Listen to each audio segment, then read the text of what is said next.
Red Lanterns number 14, written by Peter Milligan, art by Miguel Sepulveda. This is the next part of Rise of the Third Army, and Red Lanterns are all being attacked by the Third Army. Short and sweet, to the point, and they're like, okay, we figured out last issue, go for the eyes. That's what we gotta do, go for the eyes. And they're trying to fight off the Third Army. They're realizing that Third Army's trying to tear off their arms and then assimilate them. And Rancor, our one human Red Lantern, is like, hey, this was literally the girl we were trying to save. I don't think we should be killing her. That seems like a bad thing. And Tross is like, well, it's going to kill you, so you need to kill it. Rip out its eyes. And it's like, but the eyes are the only part of it that still seem human? That seems weird to say, but human? And it's like, too bad. Get over it. Rip out its eyes. So Rancor uses his constructs to rip out her eyes, and it's just like, okay, well, I feel awful. Like, this isn't what I signed up. I don't want to do that.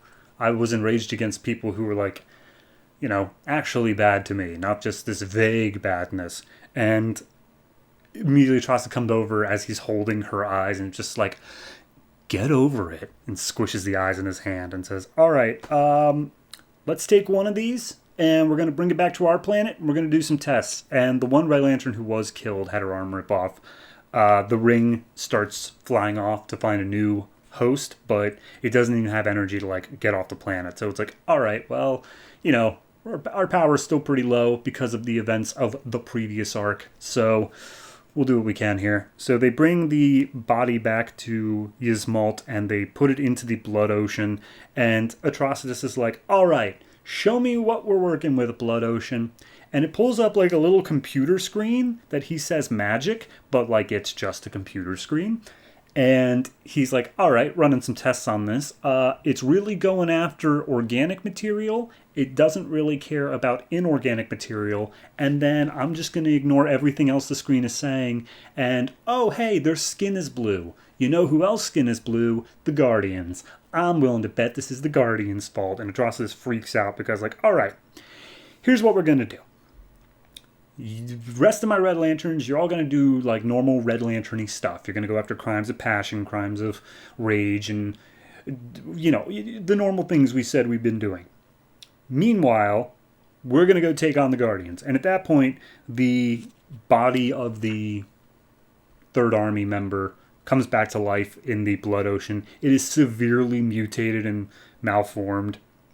And Atrocitus is like, well, my magic made it. My magic's got to kill it again. So he tries using the magic, and the beast keeps on coming after him. So he's like, hey, Rancor, could you maybe make like a construct to contain it? And he's like, I mean, I'll give it a shot.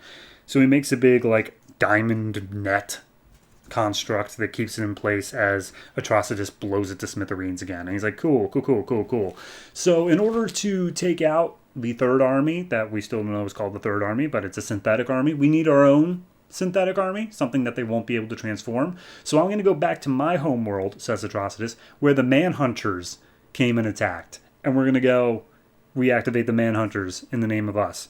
And everyone else just do whatever. But first off, Rancor, you need to get over the whole no killing thing, because we really, really need you to kill. So please, you go down to Earth and you take care of Rancor's no-killing thing by getting him to kill the one person who actually made him a Red Lantern, the guy who killed his grandfather. And the cat, I'm blanking on its name.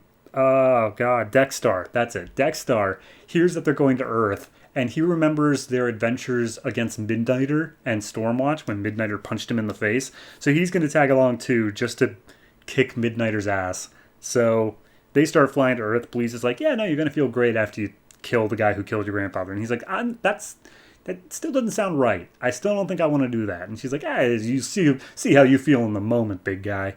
And by the time they get to Earth, Dexter's gone. Like, he's just taken off for his own thing. And they get to Earth and look down at his hometown. And it's like, wow, it looks way smaller than I remember. And it's like, yeah, no, you're kind of a different person than you were when you left this town. You literally can never go home again. So then we cut over to Ryut, which is Atrocitus' home. And he gets there and he gets all pissed off because, of course, he's seeing the ruins of his old home. And he punches the ground. And as he punches the ground, out springs literally his entire city again. And he's like, well, this isn't... this isn't right at all. And he sees like projections of all the people of his planet walking around, and he's like, this seems real. It's too real for hallucination. I don't know what's going on here. And then he looks up in the sky, and all the manhunters are coming down again. He's like, oh God, it's this day again. It's happening again. And that's where we leave off. I like it.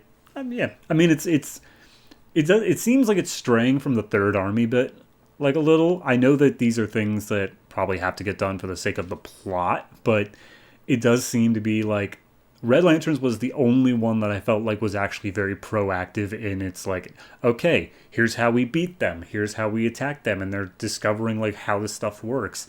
And they did that in the Blood Ocean as well, but this definitely feels like the side quest, because otherwise the next logical step would be all the Red Lanterns go and attack the Guardians, which obviously seems like suicide, but at the same point, their rage, it seems kind of right up their alley. So I don't know. It's still by far, I think, the closest that's just focusing on the Third Army stuff, but it does seem to also be taking its little detours here. Like, Rancor doesn't have to go back to Earth. Who cares if Rancor goes back? Who cares what Dexter's doing? Okay, I care about that. But regardless, I'm going to give this one... I'm going to give it a 7.5. I really do think that it's a solid next installment to this event, and is probably the most entertaining one out of all four of the main series of Green Lantern right now.